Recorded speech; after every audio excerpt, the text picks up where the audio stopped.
ये कहानी एक पवित्र हत्या की है, या शायद एक ऐसे जीवन की जो पैदा ही मरने के लिए हुआ था।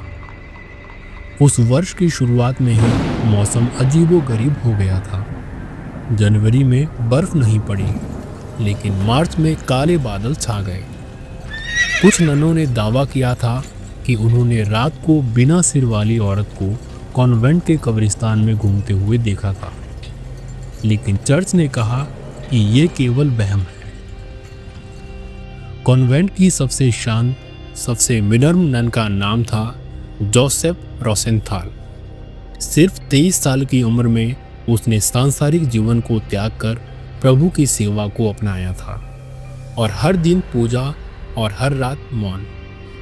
वो ना किसी से ज़्यादा बोलती थी, ना किसी से कम, लेकिन उसके अंदर क्या चल रहा था कोई नहीं जानता था।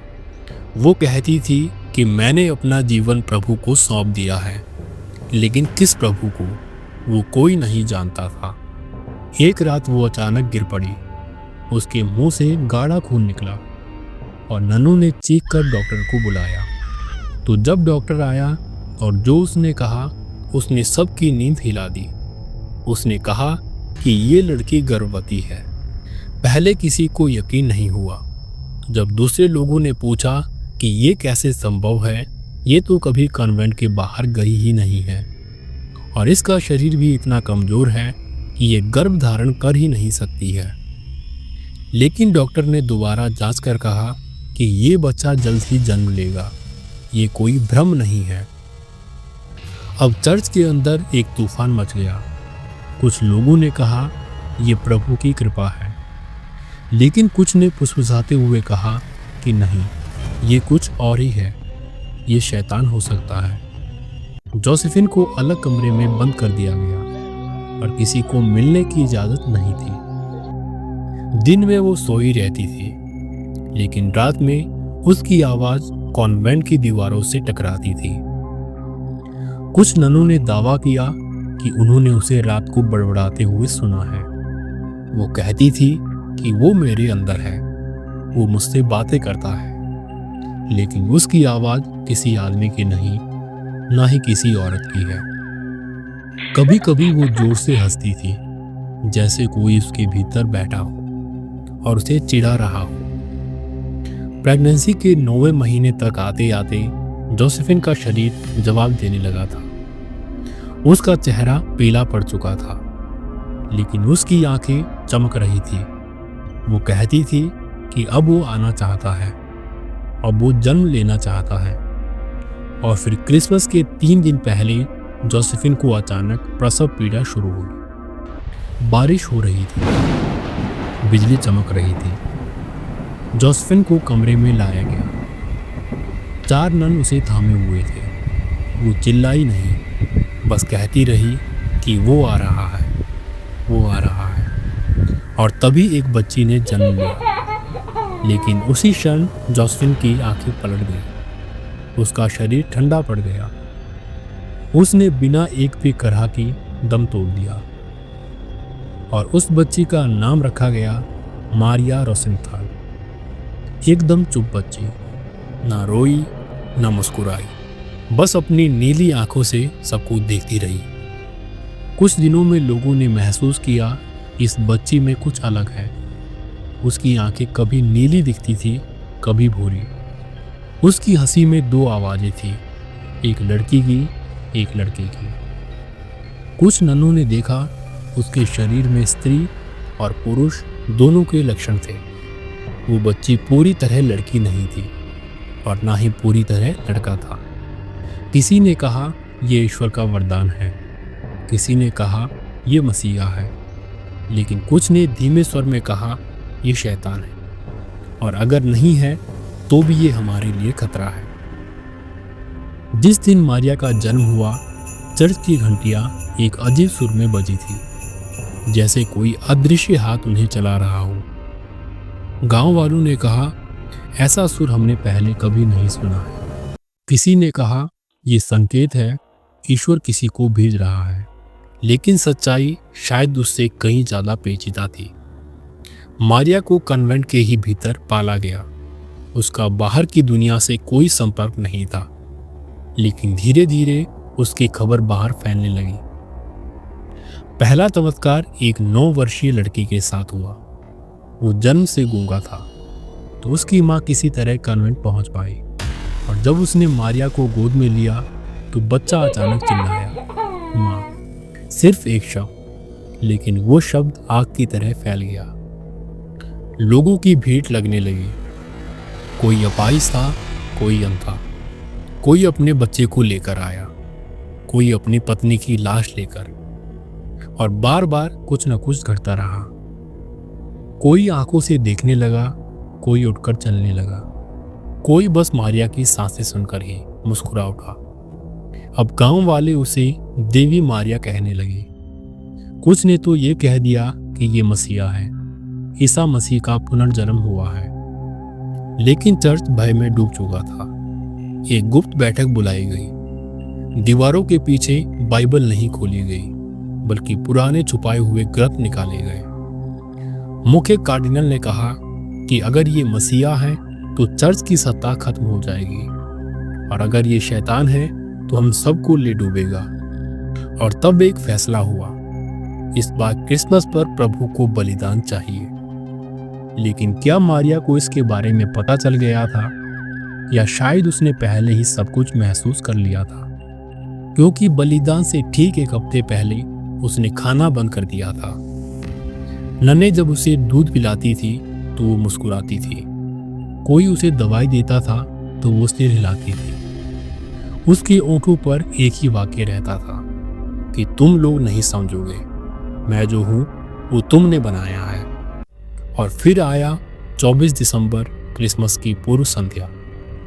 चर्च के नीचे एक प्राचीन तहखाना था, जहाँ पहले कभी एक गुप्त वेदी हुआ करती थी। उसी को दोबारा साफ किया गया। दीवारों पर पुराने मंत्र लिखे गए, बलिदान की तैयारी पूरी की गई, और मारिया को वहां लाने का आदेश दिया गया। लेकिन जब वो उसे लेने पहुंचे तो कमरा खाली था, वो गायब थी। गांव में अफवाह फैलने लगी। कोई बोला वो प्रकाश बनकर उड़ गई, कोई बोला शैतान आकर उसे ले गया। लेकिन सुबह जब चर्च के पीछे वाले तालाब के किनारे एक साधारण किसान गया, तो जो उसने देखा, उसने पूरी कहानी को खून से रंग दिया।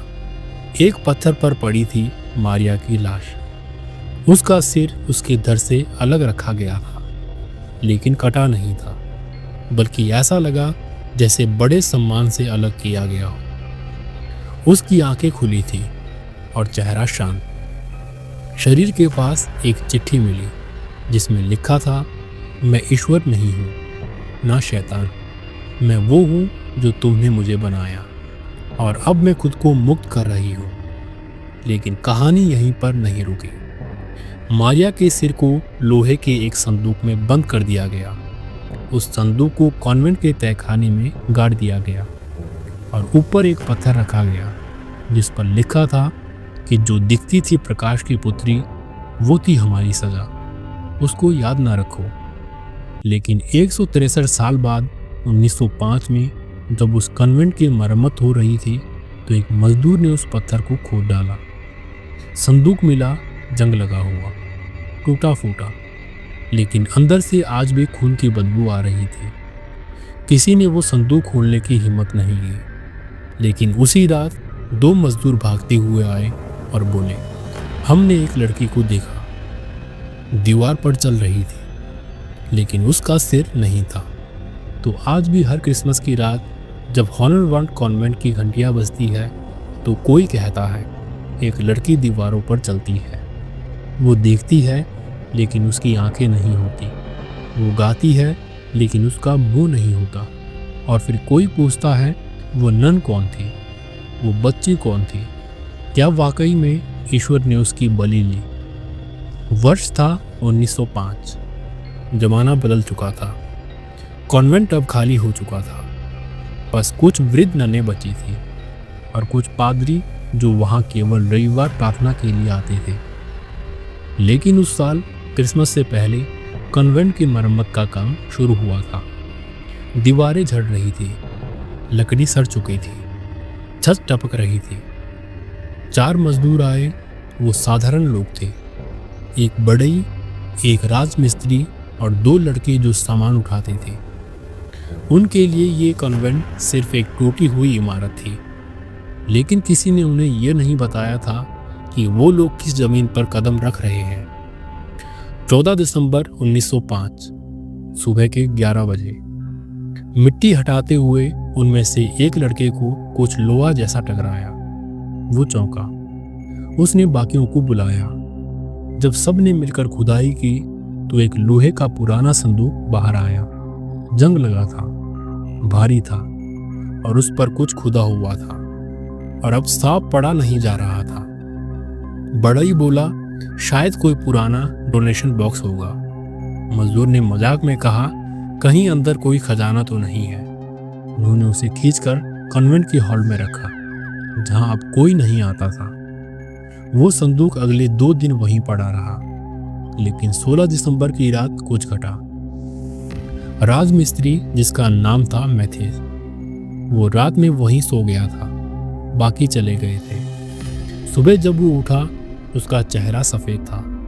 वो कांप रहा था। उसने कहा, मैंने एक लड़की देखी। वो दीवार पर चल रही थी, लेकिन उसका सिर नहीं था। लेकिन उस पर सब हंस पड़े। किसी ने कहा, शराब चढ़ गई होगी। लेकिन उसी रात दूसरा लड़का एरिक गायब हो गया। उसका बिस्तर वहीं था, कंबल वहीं था, लेकिन खुद वो वहां पर नहीं था। कॉन्वेंट की दीवार पर उस जगह एक निशान था, लाल पसीने जैसा, लेकिन उसमें से हल्की सी बदबू आ रही थी। खून की नहीं, सड़ी हुई मोम की। एरिक 2 दिन बाद मिला, कॉन्वेंट के पास वाली नदी में, जिसके किनारे 163 साल पहले मारिया की लाश मिली थी। अब डर फैल चुका था। सभी मजदूरों ने काम करना बंद कर दिया, लेकिन मैथ्यूज ने एक आखिरी काम किया, उस संदूक को फिर से देखने का। उसने अकेले में उसे छुआ और इस बार संदूक की सतह गर्म थी, ऐसे जैसे कोई अंदर धधक रहा हो। उस रात कन्वेंट की पुरानी घंटी खुद ब खुद बजी 3 बार, ठीक 3 बार। अगले दिन कुछ पादरी आए। उन्होंने वो संदूक खुलवाया। उसे जब खोला गया तो वहाँ कुछ नहीं था, कोई सिर नहीं, कोई हड्डियाँ नहीं, बस एक चिट्ठी और एक रक्त से सना सफ़ेद कपड़ा। चिट्ठी पर सिर्फ एक लाइन थी, तुम्हें लगा मैं पत्थरों में दफन हूँ, मैं तो हर घंटी की आवाज़ में जिंदा हूँ। उस दिन से कन्वेंट में अजीब सी घटनाएं शुरू हुई। रात में दीवारों पर छायाएं दिखती, कभी बेंच खुद ब खुद खिसक जाती, कभी कोई अदृश्य प्रार्थना गूंजती जिसे कोई बोल नहीं रहा होता। और सबसे डरावना, हर बार जब क्रिसमस की रात आती तो घंटी बजती और एक लड़की दिखती, दीवार पर चलते हुए, बिना सिर के। एक पादरी जो पहले इस पर हंसता था, वो एक रात गायब हो गया। अगले दिन उसका शव उसी तहखाने में मिला जहां बलिदान की वेदी बनी थी। उसके सीने पर लिखा था, बलिदान अधूरा है, अब पूर्ण हुआ है। तब से लेकर आज तक कोई उस संदूक को छूता नहीं है। उसे फिर से उसी जगह दफना दिया गया है और ऊपर से सीमेंट कर दिया गया है। लेकिन कन्वेंट आज भी खड़ा है, सूना लेकिन वीरान। और हर साल क्रिसमस की रात जब घड़ी पर ठीक 12 बजते हैं तो घंटी अपने आप बजने लगती है और कोई कहता है, दीवार पर एक परछाई चलती है जिसका सिर नहीं है, लेकिन आंखें फिर भी महसूस होती है। और तब हवा में फुसफुसाहट सुनाई देती है, मैं कोई देवी नहीं, कोई मसीहा नहीं, मैं वो हूँ जो तुमने मुझे बनाया था। वर्ष 1972 जर्मनी में एक नया युग था, लेकिन कॉन्वेंट अभी भी वीरान था, धूल में लिपटा, जैसे समय ने उसे छोड़ दिया हो। ना बिजली, ना इंसान, सिर्फ पुरानी दीवारें और अंधेरा। लेकिन तभी एक इतिहासकार आया, डॉक्टर एलिस कोल। उसका मकसद था कन्वेंट की खोई हुई कहानियों को इतिहास में दर्ज करना। वो जानता था कि कुछ कहानियाँ किताबों में नहीं मिलती, उन्हें दीवारें सुनाती है और परछाइयाँ। डॉक्टर एलिस ने महीनों तक वहां अकेले रहकर रिसर्च की। वो हर रात मोमबत्ती जलाकर पुरानी फाइलें पढ़ता, मिट्टी में दबे कागज उठाता, फटी हुई बाइबल की हाशियों को जोड़ता। और फिर एक दिन 11 सितंबर 1972 उसे वो मिला जिसने उसकी ज़िंदगी को हमेशा के लिए बदल दिया। कन्वेंट के सबसे पुराने तहखाने के कोने में एक दीवार हल्की सी अंदर धसी हुई थी। वो समझ गया कि यहाँ कुछ छिपाया गया है। जब उसने खुदाई की तो वहाँ एक लकड़ी का बॉक्स मिला, बिल्कुल सड़ चुका था, काई लगी थी, लेकिन उसमें बंद था एक छोटा काले रंग का डायरी नुमा बंडल। डॉक्टर एलिस ने उस डायरी को खोला। उसके पहले पन्ने पर लिखा था, मुझे कोई नाम मत दो, मैं मारिया नहीं रही, मैं वो हूँ जिसे ईश्वर ने त्यागा और इंसानों ने गाड़ा। ये मारिया रोजेंथल की डायरी थी, पिछले 230 वर्षों से गायब, अब वापस सामने। डॉक्टर एलिस ने वो पूरी डायरी पढ़ ली और जब वो बाहर आया तो उसका चेहरा वैसा नहीं था। उसकी आंखों में नींद नहीं थी, उसके होंठ कांप रहे थे और उसने पहली बार कहा वो इंसान नहीं थी। डायरी के पन्नों से जो सामने आया वो डरावना था, इतिहास से भी ज़्यादा और पवित्रता से भी कम। डायरी पृष्ठ नंबर 17। मेरे भीतर एक और आत्मा रहती है, वो मुझसे बातें करती है, लेकिन उसकी भाषा कोई मनुष्य नहीं जानता। वो कहती है मैं ईश्वर की गलती हूँ और शैतान की अधूरी रचना। पृष्ठ नंबर 31। हर रात मेरी त्वचा से धुआं निकलता है। नने कहती है वो पवित्र तेज है, लेकिन मैं जानती हूँ ये मेरा अभिशाप है। पृष्ठ नंबर 48। एक पादरी मेरे पास आया, उसने कहा कि तू ईसा की पुनरावृत्ति है। मैंने कहा मैं तो बस एक बच्ची हूँ, लेकिन जब मैंने उसकी आंखों में देखा तो उसने खुद को आग लगा दी। पृष्ठ नंबर 66। जिस पृष्ठ पर एलिस सबसे ज़्यादा देर तक रुका रहा। मैंने अपने लिए एक अंत चुना है। मैं सिर को अपने शरीर से अलग करूंगी ताकि आत्मा को अलग किया जा सके, लेकिन अगर उन्होंने मेरा सिर पवित्र जमीन में दफनाया तो मैं वहां रहूंगी जब तक कोई मुझे फिर से ना उठाए। एलिस ने यही गलती की। उसने वो डायरी और सिर के संदूक को फिर से निकाला, उनकी तस्वीरें ली और एक किताब छपवा दी, the virgin of shadows, the true story of Maria Rosenthal. उस किताब को जिसने भी पढ़ा उसने डरावने सपने आने लगे। कई लोगों ने शिकायत की कि रात को कोई उनकी खिड़की के बाहर खड़ा रहता है, सिर नहीं होता, लेकिन वो उन्हें देखता है। एक पाठक, बर्लिन का प्रोफेसर, उसने अपने दोनों कान काट दिए और कहा कि वो फुसफुसाहट आज भी उसे सुनाई देती है। डॉक्टर एलिस वो 1975 में लापता हो गया। उसका कमरा खुला मिला, डायरी गायब थी और दीवार पर खून से लिखा था, तुमने मुझे फिर से जीवित किया है। आज भी उस डायरी का कोई अता पता नहीं है, ना वो संदूक मिला, ना मारिया का सिर। लेकिन एक अफवाह है कि हर साल 25 दिसंबर की रात एक ट्रेन में कोई लड़की चुपचाप बैठती है जिसका चेहरा कभी नहीं दिखता, और जब कोई उसका टिकट पूछता है तो वो कहती है, मैं कहीं नहीं जा रही हूँ, मैं बस देख रही हूँ इस बार बलिदान कौन देगा। अगर आत्मा को चैन ना मिले तो वो भटकती है, लेकिन अगर आत्मा खुद तय कर ले कि चैन उसे चाहिए ही नहीं तो वो क्या बन जाती है। वर्ष 2004, जर्मनी, शहर न्यूबर्ग। एक मनोचिकित्सालय में भर्ती हुई 15 वर्षीय लड़की लेना मर्टेंस, शांत, कम बोलने वाली, लेकिन उसकी आंखों में गहराई थी, ऐसी जैसे किसी और जन्म की यादें उसमें कैद हो। लोगों ने लेना के बारे में अफवाहें फैलानी शुरू कर दी। उसके कमरे में बिना खिड़की खुले हवा चलती थी। वो रात में लैटिन में बोलती थी, जबकि उसने कभी सीखी ही नहीं। उसके पास गई नर्स अब आईसीयू में है। वो बस एक ही बात कहती है, उसने मेरी आंखों में देखा, बस एक पल के लिए। लेना की फेस फाइल में एक बात लिखी थी, patient shows sign of dual personality disorder, but both personalities are female and one of them claims she is from year 1742।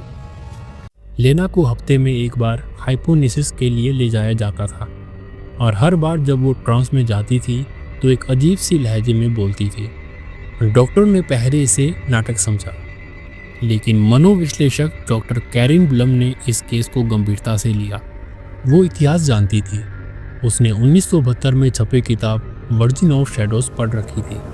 वो जानती थी मारिया रोसेंथेल कोई कहानी नहीं है। डॉक्टर कैरिन ने लेना को एक तस्वीर दिखाई जो मारिया के पुराने संदूक में मिली थी। उसने एक गुप्त प्रतीक बनाया था, 3 ऊटी त्रिभुजें और एक आंख। लेना ने झट से कहा, इसे वो गोटा सेवेल कहते हैं, ईश्वर की मोहर। ये वही चिन्ह है जिससे सिर और आत्मा को बांधते हैं। डॉक्टर कैरिन स्तब्ध थी। इतिहास में कहीं भी इस चिन्ह का नाम नहीं था, लेकिन चर्च के तहखाने में ये चिन्ह कई दीवारों पर उकेरा गया था। तो लेना को कैसे पता था? एक रात 24 दिसंबर 2004, क्रिसमस है, लेना गायब हो गई। उसके कमरे की दीवार पर खून से एक वाक्य लिखा था, वो आ गई है। अंतिम भविष्यवाणी पूरी हो गई। अगले दिन कॉन्वेंट की घंटियां बज उठी। यही वो चर्च था जहां मारिया का सिर दफनाया गया था, और अब फिर से घंटियां बिना किसी इंसान के बज रही थी। लोगों ने देखा चर्च के गेट के सामने एक लड़की खड़ी थी, सिर झुका हुआ, पैरों में खून, हाथ में एक लोहे का संदूक। उसने दरवाज़ा खटखटाया नहीं, बस देखा और वो खुल गया। अंदर जो हुआ वो किसी ने नहीं देखा, क्योंकि चर्च की लाइट्स चली गई, मोमबत्तियां बुझ गई और दरवाजे अपने आप बंद हो गए। सुबह जब पुलिस वहां पर पहुंची तो अंदर सब कुछ जल चुका था, लेकिन राख में सिर्फ एक चीज़ सुरक्षित थी, वही संदूक। उसे खोला गया, उसके भीतर वही सिर था जिसका वर्णन 1742 से अब तक किया गया था। बाल सूखे नहीं थे, आंखें खुली थी और एक छोटा सा कागज पड़ा था जिसमें लिखा था कि मैंने खुद को पूरा कर लिया है, आत्मा लौट आई है और ये दुनिया अब तैयार नहीं है मुझे देखने के लिए। डॉक्टर कैरिन ने इस इंटरव्यू में कहा था कि मारिया की आत्मा ने लेना को चुना था, लेकिन वो सिर्फ लेना तक सीमित नहीं है। अब वो हर उस इंसान को देख रही है जो उसे सिर्फ एक कहानी समझता है। और अब क्रिसमस के पहले कन्वेंट के आसपास अजीब घटनाएं होती रहती है। घड़ियां रुक जाती है, फ़ोन से लैटिन में आवाज़ें आती है और कुछ लोगों का दावा है कि उन्होंने उस लड़की को देखा है। हर बार एक वाक्य दीवार पर लिखा होता है, अभी तो मैंने खुद को पहचाना है, अगली बार दुनिया मुझे पहचानेगी। लेकिन ये सवाल अब भी पूरा नहीं हुआ है, क्या मारिया लौट चुकी है? तो ये वीडियो काफ़ी लंबी हो जाएगी। अगर आप चाहते हो कि मैं इसका एक नेक्स्ट पार्ट बनाऊं, तो पूरी एक डेडिकेटेड वीडियो मैं इस पार्ट के लिए दे दूंगा।